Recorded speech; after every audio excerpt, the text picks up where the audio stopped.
Здравейте! Аз съм Поне, това е моят BookTube канал Love Life and Books. Днешното видео е последното от поредицата ми 7 видеа в 7 дни.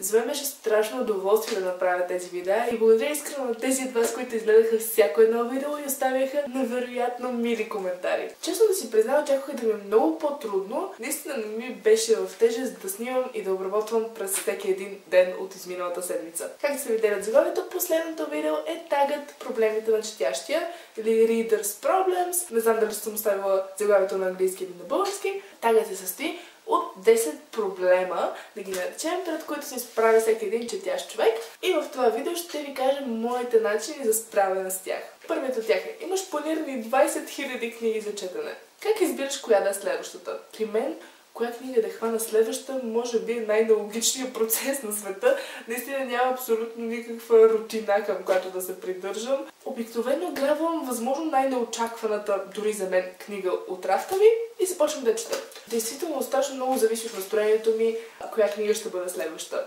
Зависи от това какво съм чела скоро, какво ми се чете, на каква вълна съм емоционална въобще. Въобще доста хаотичен процес при мен е това да си избера следващата книга. Обикновено, както знаете, планирам какво да чета следващия месец. Имам доста видеа прочетено и планирано, ще сложа плейлист с тях тук. Но за не толкова голяма моя изненада, рядко чета всички от тях и доста често включвам такива, които въобще не съм планирала да прочета през този месец. Следващия проблем: прочел си до половината една книга и тя просто не те грабва. Какво правиш? Дочиташ я или я оставяш? Обикновено зависи от книгата. Зависи дали просто действието се развива бавно и затова ми е скучна все още, или просто действително не виждам абсолютно никакъв смисъл в нея. Ако някой ми я препоръча, също е възможно да я дочита, но и това е много относително. Има доста случаи, в които съм оставила книгата и доста случаи, в които съм я дочитала. И след това съм съжалявала за което, но това го оставям без коментар. Напишете ми долу в коментарите коя е книгата, която сте започнали и може би никога няма да довършите. Това за мен е Паднали ангели. Проблем номер 3. Годината е към своя край и ти си много близо, но същевременно много далеч от своето Goodreads предизвикателство. Изгледите са, може би, че няма да го завършиш.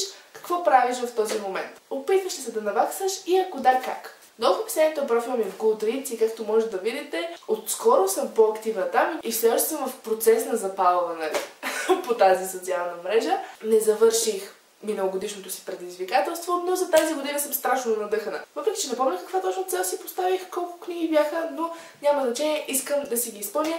Страшно надъхана съм да чета, не съм била през целия си живот толкова мотивирана и с такова желание да чета, както съм в момента. Проблем номер 4. Кориците на твоя любима поредица просто не си пасват. Изглеждат зле една до друга. Какво правиш? За сега, за мое щастие, съм нямала този проблем. Не мога да се сетя в момента за корици, които да изглеждат зле една до друга на рафта ми. Както знаете, все още нямам рафтове, защото бяхме в ремонт и абсолютно цялата ми стая нова. И даже сега, след като си имам това видео, отиваме да си купя библиотека. И от много време не съм виждала книгите си подредени на рафтове, в момента са в кашони. Така че не си спомням да съм имала такъв проблем. Петия проблем е: четеш книга на обществено място и си на път да заплачеш. Какво правиш? Рева си. Най-спокойно.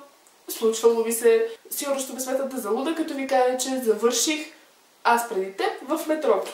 Да, пътувам си, чета си, рева си и въобще не ме бърка. Това съм аз. Шестия проблем. Следващата книга от поредица, която ти много обичаш, е излязла. Но ти вече си чакал много време и си забравил какво се случва в предните книги. Какво правиш? Препрочиташ ги, търсиш ревюта на тях или просто преминаваш към ново излязлата книга? При мен зависи от това колко книги съм прочела до сега. Примерно, ако новоизлязлата книга е втора в поредицата и съм забравила какво е станало в първата, ще си препрочита първата и след това втората. Но, примерно, ако съм прочела 5 книги от дадена поредица и излезе шестата, повярвайте ми, няма да прочита първите 5 книги отново. Може да прочита петата, но няма да изчета всичките. Проблем номер 7. Не искаш никой, абсолютно никой да взима книгите ти назаем. Какво правиш? Как се справяш с това? Как откажеш на приятелите ти по възможно най-милия начин? Аз лично нямам въобще такъв проблем. Може би имам към 10 книги, които са в най-различни мои приятели. Между другото, подсещам се, че трябва да си поискам книгите. Но да, аз нямам такъв проблем. Даже страшно много обичам, когато една книга ми харесва и след това да спамя всичките си приятели, които обичат да четат, да я прочетат и за да съм сигурна, че ще го направят, и ми я връчвам. Проблем номер 8. Последният месец си започнал и оставил 5 книги. Просто никоя книга, която започнеш, не те грабва. Какво правиш, за да се пребориш с тази ситуация? Имах страшно много такива месеци през миналата година.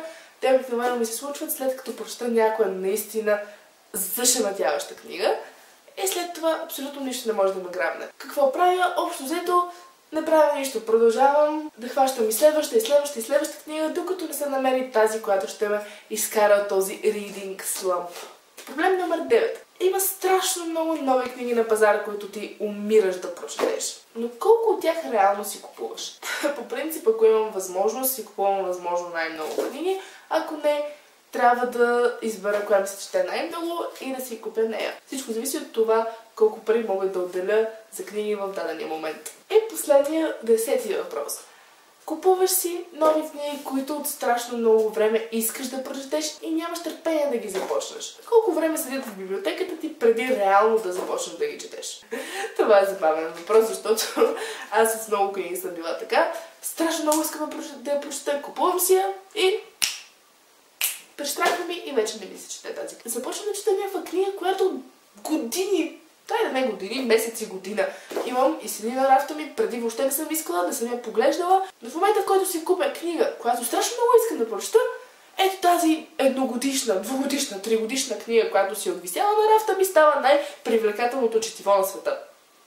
Как става това нещо? Ако можете, ми го обяснете, защото аз не мога да си го обясня. Но факт. Разбира се, има и книги, които си купувам и прочитам още на същия ден. Случвало се прекалено много пъти. Благодаря ви, че гледахте това видео и тази поредица. Страшно съм ви благодарна за подкрепата. Въпреки че рубриката свършва, очаквайте много нови видеа през този месец и през следващите. Тези 7 дни ми припомниха колко много обичам да снимам и да обработвам, съответно и да качвам видеа за BookTube канала си. Страшно много си го обичам, така че ще продължавам и се надявам да ме подкрепяте както до сега. Благодаря ви и ще се видим много скоро. Чао!